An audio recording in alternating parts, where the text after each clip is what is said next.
Well, alrighty there, folks. Top of the morning to you, as they do say in good old Ireland.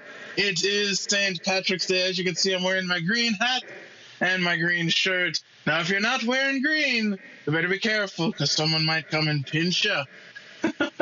Now, if you're having the corned beef and stuff, that's good. That's awesome. We're very happy to present a Truth Behind the Magic episode here with you on this being St. Patrick's Day. And I am, of course, if you don't know, if this is your first video watching, my name is Blaze, and I do this with my co-host, Jason. So, Jason, go ahead. Good to see you, everybody. Oh, right, so we're going to be talking about all things. We'll throw in some stuff about St. Patrick's Day. Ireland, right. We'll throw in some Disney stuff about Ireland. We'll throw in some stuff about green, just all that kind of good stuff. But yeah, so for this video, we're going to mainly be talking about your first, maybe even your second week of the Disney College program and what it takes to make it, and our tips on what to do and what not to. Yep, it's going to be very interesting, hopefully. The first week, it might not be the busiest week you have, simply because you might have weeks where you're working every day that week with, who knows, maybe even 12-hour shifts in there. But as far as importance, the first week is probably the most important. Actually, I would say it definitely is by far. Because like Blaze said last time, if you show up late, you never know, they might fire you. I mean, if you miss traditions, I'd say it's pretty likely that you will just be let go. They'll just say you can go home now, unless you give them an actual reason for why you missed it. But there's so much that happens during the first week that is kind of iconic in program lore, and just really, it's obviously the first real step into your time working for Disney. So kind of the first thing I wanted to say, sort of a side note, I kind of just thought of this a few minutes ago, but even before your first week, something that I think is really good is if you can take like a mini vacation down there before you even start the program. Especially if you have family with you, just go stay like right next to Disney property.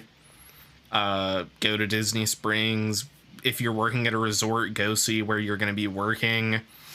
Go to a park if you want and go see where you're going to be working, but at least go resort hopping. Do something free like that you can do without even having to pay. But yeah, really, you can really start to get familiar with property long before you even are there for the first week, and that's a good way to do it, is to take kind of a mini vacation there beforehand. But anyway, to kind of get into the real topic, the first thing that's going to happen is obviously check-in day. It's quite literally the first day you get there. The very first thing, you'll get an itinerary. It tells you need to be at this place at this time. It can be very early. I know some people are like 7 or 8 a.m. I think the last couple times I've been 10-ish a.m., but I think my first program, it was like 7 a.m. or something. It was earlier. But, yeah, you basically go through the gate, park, you go to like this area in the middle of Flamingo Crossings. It's a big green area. They line you up. Once again, it's kind of like you're at prison. They line you up out in the yard, and then they take you inside. But no, it does feel very like, it's very organized. You literally get in a line, go inside, they take your picture for your ID and all that stuff, but it's pretty simple. They show you like a 15-minute video about the program and what's expected of you. And yeah, sometimes that's all you do that day, but sometimes you'll have onboarding that day as well, which we'll get into that in a minute. But I didn't know if, Blaze, if you had anything you wanted to add about check-in. Yeah, I was going to say, so with check-in, it's definitely like they let you know, okay, this is your building, this is where you're going to be staying. They, and there's no movers or anything like that. They don't have any. It's not like when you went to college and you had fellow classmates be like, "Yeah, I'll help you do stuff." No, unless you know your roommate ahead of time and they beat you there. They're not going to have any extra people help you out. You have to move your stuff where it needs to go and all that stuff. So definitely my pro tip on that is travel light. And then if you collect a lot of stuff, it's a lot easier to just mail it back at the end of your program versus you try and bring a bunch of stuff there and then you have to pay for all that stuff to be taken back. So all I did when I went down was I had some clothes, I had the essentials of some toiletries and stuff like that, but nothing crazy. Now you can bring a TV. I would actually recommend maybe buying the TV down there, so just so that way you don't have to worry about, and then if you leave and your roommate stays on in the program, you can, most of the time though, you could sell it to them or just give it to them as a gift or a parting gift or however you want to do it. So then that way you don't have to worry about lugging it back to where you're originally from. So that's also a plus too. And another pro tip I would say is definitely maybe you don't have to buy the most expensive cleaning equipment, but definitely good vacuum, good mop, broom, stuff like that. Just the essentials that you would need. Because while Disney does offer sharing, they do have some community vacuums and stuff. Jason will probably attest to this. They're not good. And you never know who used them last. You never know what kind of thing they cleaned up. For all you know, that they might have been cleaning up puke or something like that from a crazy night out. You just don't know. So the best option is probably just go to the Walmart there and just getting a few things. It's I would think, very good to get that first day going. Yeah, and they do offer carts that you can rent to carry your stuff from your car to your room. If you're by yourself, that probably is a pretty good plan. If you have a lot of stuff, as Blaze said, I travel light.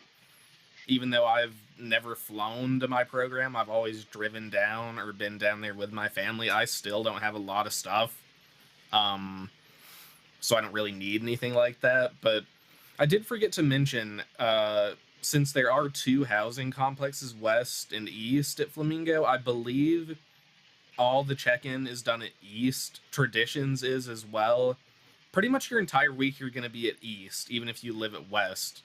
Your entire arrival week.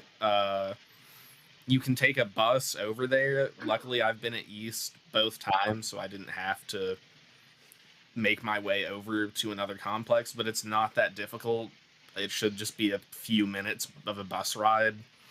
But just do keep that in mind. Even if you're at west, you'll be checking in at east. Well, check your itinerary, because that might not be true, but I'm 99% sure that's true, because they don't have the check-in stuff set up at both complexes. It's quite a bit of stuff. I don't see why they'd have that redundancy. But yeah, onboarding is the next thing. And you'll either have that the day of. I think I've had it the day of 2, if not 3 times. On the first program, it may have been a different day. But there's a reason for that, which I'll get into in a second. But you basically go into a building. They take your fingerprints. You have to show them your social security card. Actually, you don't anymore. You do that online. They have an online verification thing now, which is actually very confusing and doesn't work half the time, but at least you don't have to actually take your social with you anymore. But yeah, they show that, get your fingerprints. I mean, once again, you kind of feel like you're just going through, I hate to say a prison again, because that's probably not the correct terminology here, but you feel like you're on an assembly line going through to the next side, which is pretty much true. But once you get through the first week, you're pretty much out of the woods as far as that's concerned. You just are left to your own devices and actually get on the job. But right. All of this is done at Apprentice Hall at Flamingo. It's the biggest building that they have there, right next to the community center. And back in the day, you used to go to a place called the Casting Building for this. It's right next to Disney Springs. In fact, it's actually attached to it. You can get there through like the bridge between one of the parking garages. And it was a really cool building. We mentioned it in the last video, but it had like statues inside and beautiful murals and things. A lot of great photo op opportunities. Now they just put you in like a building where you feel like you're at a community college or something, and that's it. There's no flair to it. There's no real Disney lore to it, unfortunately, but at least it's more convenient now. That's the one plus side. You don't have to take a bus, well, unless you're at the other complex, but that's the only good thing about it is the convenience. I don't know if you had anything to say about onboarding, but... Oh, yeah, I was going to say, yeah, so when I did the program back in 2019, how we did it was Traditions was held at a building. I think it was the building, either all of it was held at the building, the casting building near Magic Kingdom, or I think it might have been for Specific Park, but I think all of it was. Yeah, so Traditions so there was at Disney University. Right. So yeah, Disney University was where we went for Traditions back in the day. And you thought 7 o'clock in the morning was bad, Eastern Standard Time. No, they did much worse. That, I think I went and I got on the bus at like 6 in the morning. I mean, you know, so you're gonna have to wake up you'd have to wake up 5:30 in the morning, get on the bus, and they want you to dress business professional too. It wasn't just, oh, you know, I'm going to show up in t-shirt and slack or shorts or whatever. No, they wanted you to dress to the nine. And so everybody was wearing, you know, suits and ties and stuff like that first day. And ironically enough, you know, a little personal story for me, when I went and the Disney look was going on, since I'm from Kansas City, I had the Patrick Mahomes Frohawk going on. And I was going through it, and about halfway through the Traditions, they actually, one of the personnel, the ambassadors there, pulled me aside, and they're like, we don't know what's up with your hair, but it has to be addressed. They're like, they basically told me if I didn't cut my hair, or at least change it, what they were going to do was they're like, yeah, we could terminate you on the spot because of your hair. And they're like, we're going to let you, you know, you're lucky. They say we're going to let you continue to do it, but we're going to let it was so bad. The Disney look was just so to a T. They actually let my managers know to make sure that my hair was cut before I started, because if it wasn't, then I would have been fired. Like, that's how serious it was. So, yeah, I guess maybe luck of the Irish, speaking of St. Patrick's Day, I don't know. To my surprise, they let me continue with the tradition system and all the onboarding and all that. So then after that, at the very end, you get your very own name tags, which I showed in the previous video, and it's given to you not by just anybody. Oh no, they bring out the guy, the big cheese, the head honcho. They bring out Mickey Mouse, and Jason can probably attest to this too. We'll see. But the first time he comes out to give you your name tags, I was ironically surrounded by 95% women. They went crazy. I mean, you would have thought Elvis or Michael Jackson or somebody like that was coming through the door and had just, you know, said howdy, hello, how's it going? Like, they were crying, they were screaming, they were panting, they were raving. One girl even went up and hugged Mickey Mouse, and everybody kind of looked at her like, what the heck is she doing? But anyway, it was just a huge whole ordeal.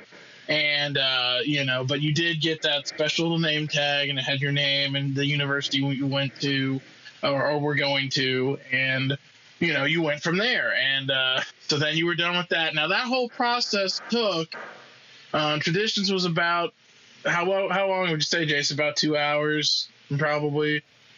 Maybe an hour and a half. That was actually something I I'd planned to talk about was kind of the difference between traditions then and now.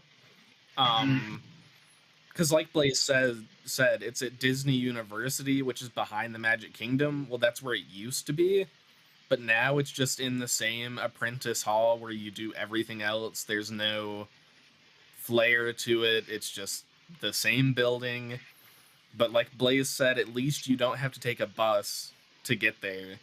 I think the only time I ever took a bus up to Magic Kingdom, it wasn't Traditions, it was the next day, which we'll talk about that in a second. There's a class that comes after Traditions. But yeah, as far as length-wise, Traditions used to be like 8.5 hours, the entire process of it all. Because you would have the first half of the day, which was like in class, basically. You learn about Disney history, what's expected of you, that sort of thing. Keys. The 4 keys. They have the 5 keys now, and that it's complete nonsense. The 5th key, inclusion, was already a part of courtesy. That was a completely unnecessary key, but that's a digression. You learn about... you would have like the class part of it. Go ahead. I was going to say, you learn the Disney points. You learn that you can only use 2 fingers or 4 fingers.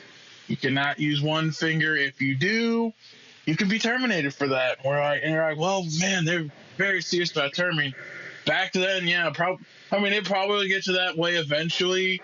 But yeah, when we did the program, it was, the reason why you didn't point with 1 finger, it's insulting to different cultures around the world. So the best thing to do is just 2 fingers, 4 fingers at most, to make sure that, you could direct guests in the proper way. So you learn about that. You learn about the 4 keys. Now there are 5 keys.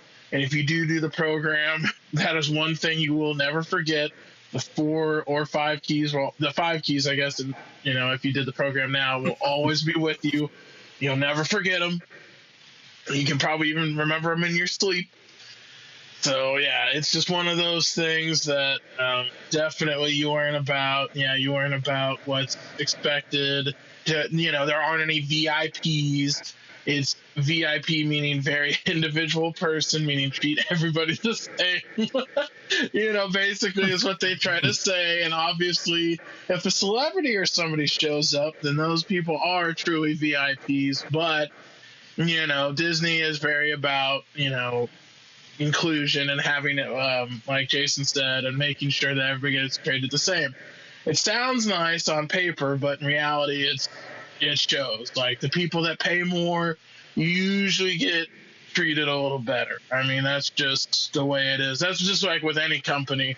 Like, if you are buying something, you buy $20 of a product, somebody buys $100 of the product, the person that bought $100 of the product probably going to get a bigger discount or something like that. Or they're like, hey, you'll get half off, or maybe 10% or whatever the case may be. But usually that's how it works.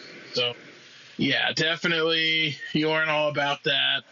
And like Jason was saying, with the classes after that, so then whether you work at Magic Kingdom, Animal Kingdom, Epcot, or Hollywood Studios, you actually go to a specific building within the 4 parks, and you learn, and then you're even broken down from there. So once you get to your park, then they even break you down to like specific things like quick service, bell service, etc., so on and so forth, janitor, so on, and sanitation, so on and so forth. And from there, you go into your individual groups, and they will let you know how it goes. Now, Jason, I don't know if they had you do this chant, but for us, they did.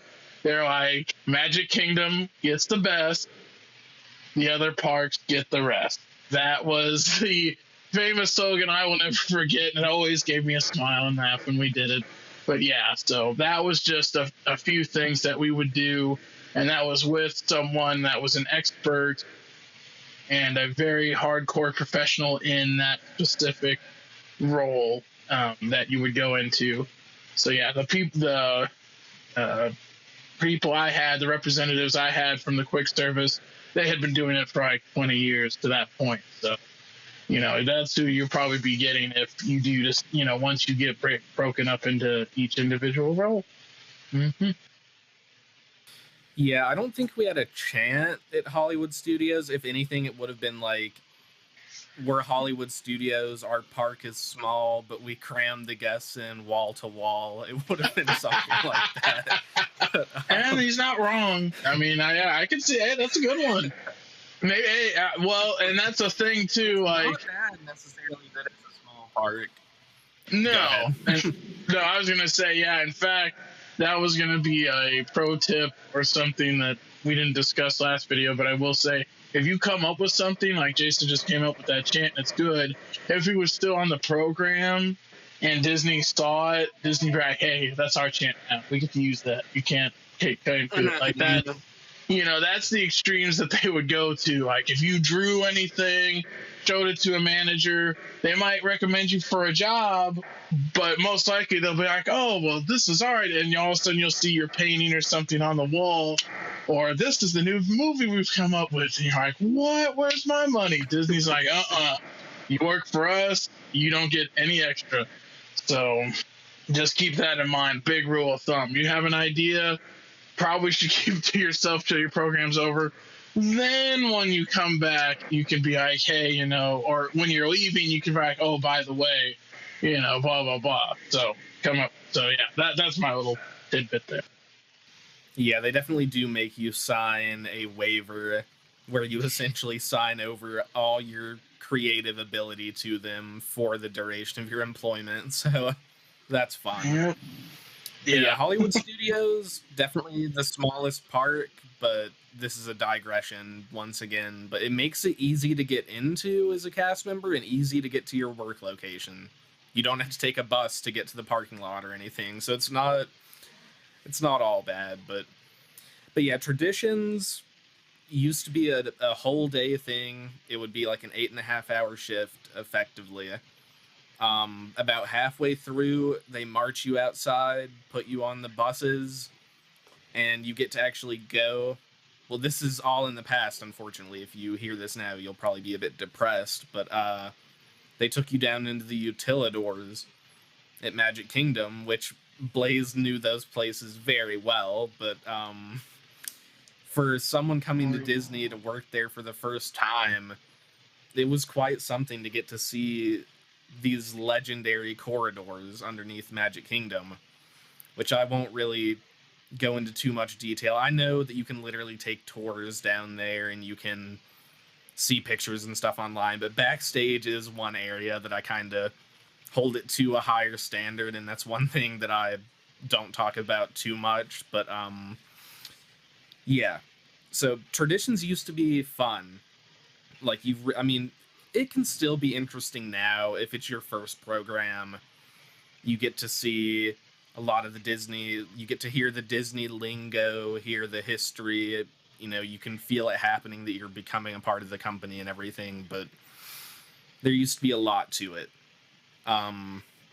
If you're like quick service, a role like that, the very last thing after you come back from your tour is you'll go get like your non-slip shoes. In fact, you used to be able to go into the Magic Kingdom costuming regardless of where you worked. That's where you went to get them. They still do that now, but I believe they just roll up like a giant truck with a bunch of shoes in it. There's Magic Kingdom costuming. But no, now Traditions is about 4.5 hours long, 4 hours, something like that. They completely cut out the utilidors part of it. It's all done at Flamingo. Like I said, it is a lot more convenient, but you don't really feel as magical.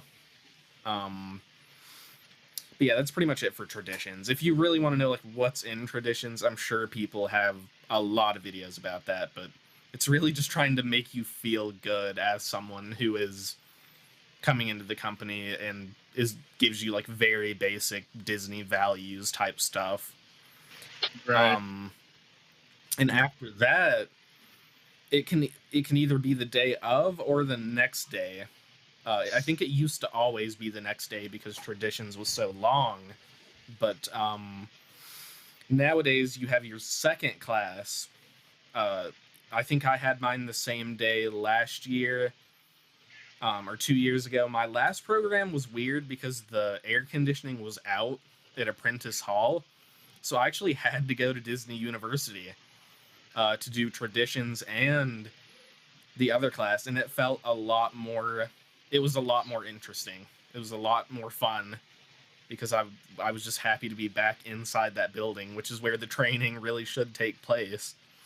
Um, your second class is called Bringing Magic to Life. I think everyone does the same class now. It used to be someone, if you know the answer to this, tell me if I'm wrong, but I believe you used to have a different class based on your line of work. Mm-hmm. Quick service, ours was called Welcome to Ops or Welcome to Operations, if I remember correctly. Right. I think Attractions was in that class as well. I don't know if something like Front Desk, I can't remember if they had that class. I think there were different ones for like entertainment. But that's the boring class to me. Traditions is actually kind of fun. I mean, after you've done it 3 times, it's not really, but that's a digression.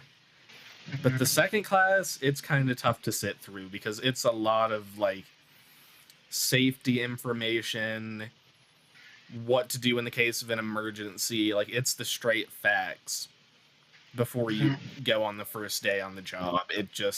They're pretty much just throwing facts at you for 4 hours.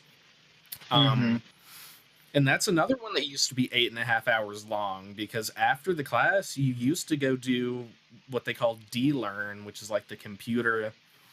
You usually have to do a couple courses. They're like maybe an hour long at the longest. I had to do a food safety one. Although, funny story, the computer systems were down on my training day, so they were like, you'll just do it on the job next week. It didn't happen. I ended up doing my basic food service training the last week of my 7-month program. I guess they just didn't care at Riverside that I hadn't had any of the training. Although I was Serve Safe certified at the time, so I was probably more qualified to handle food than anyone else in the room. But, yeah. I don't know if you remember much about the Welcome to Ops or the Bringing Magic to Life. It's pretty much the same thing still, but...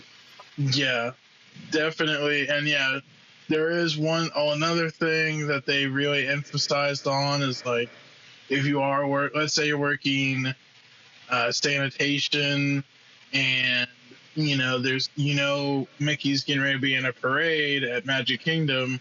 You also know that Mickey's in Town Hall, where he always is. Now there might be multiple Mickeys going on at the same time. You can only tell the guests there's one Mickey. Like, you can't tell them, oh, well, there's a Mickey at Town Hall if you don't see the main Mickey through the parade. If a manager or someone sees you that, out you go. So, yeah, definitely make sure, and you do have to Disneyfy it, of course. You can't just be like, oh, he's over there. Can't do that either. He's like, oh, yeah, Mickey and his friends are getting ready to come down on the parade route. So if you just sit right here, in a few minutes, he'll come right by and wave hi to you. You had to do it like that. So, you learned about that. You usually got to walk around the park a little bit where you worked and stuff like that. So you got to see a little bit of it. So yeah, it was definitely one of those cool experiences that I had fun with. But it was, it's a few hours. It's not like a 30-minute thing. Exactly. And character integrity, that's another thing. Talking about Mickey Mouse like you were, if anything, even if you don't respect the company in any other way, shape, or form, I would say at least keep up the respect for backstage integrity and character integrity, because those are two things that, at least to me, they still mean something. I think it's ridiculous that they even started allowing tours down into the utilidors. I know people will pay big bucks just to see a tiny bit of backstage, but I think it's ridiculous. If you want to see that, you should have to come work for the company. But once again, that's just a personal take, but yeah, character integrity is definitely a big deal, and that is something that if you break it, like Blaze was saying, that probably is a fireable thing on the spot. But yeah, I think pretty much for the first week, that's about all you have. You'll have like a program celebration party type thing, arrival celebration at the end of the week. I never went to any of those. It just wasn't really my thing. I would either be at the resorts or in a park already by then. They changed it. So back in the day when we did it in 2019, it usually takes a couple weeks to get your self-admission pass in the mail. You have to go get it down at the program service desk. You used to be able to just waltz up to the gate, show your blue ID, and go in, pretty much. Like, they'd take a picture of it. There were a couple small steps, but after COVID, they made it practically impossible to get in there without a park reservation and having your admission pass. But I saw in the last program, they give you 1 or 2 park hopper tickets the first day you get there. So you are able to get into at least 1 or 2 parks before you actually get your self-admission pass. But honestly, if you have a 6-month program, I would just suggest going resort hopping, Disney Springs, that kind of thing. You don't necessarily have to hit up the parks immediately, but if you want to go to Magic Kingdom day 1, that's fine. Like, I would probably do that myself in some cases, so. But yeah, I think that's pretty much all we have for the week 1 video, unless you had anything else you wanted to add. No, I think we got it down pat. I mean, there's no more to add other than, once you get to sent the costuming, and then you get your costume, and you get your shoes, and then you get all suited up and marched out to where you work, and then it goes from there. So right, yeah. In the next video, or at least the next in our college program series, we'll be talking about kind of the second week, which is really your first real week on the job. So if you feel like we left out some stuff here, I would suggest watching that one as soon as it comes out, because this was just straight up the first week, but then we will dig into like property orientation, your first day of training, what that looks like, your training assessment. We'll go into all that in the next video. But I guess for now, happy St. Patrick's Day, and we will see you next time. Happy St. Patrick's Day, everybody. See you next time.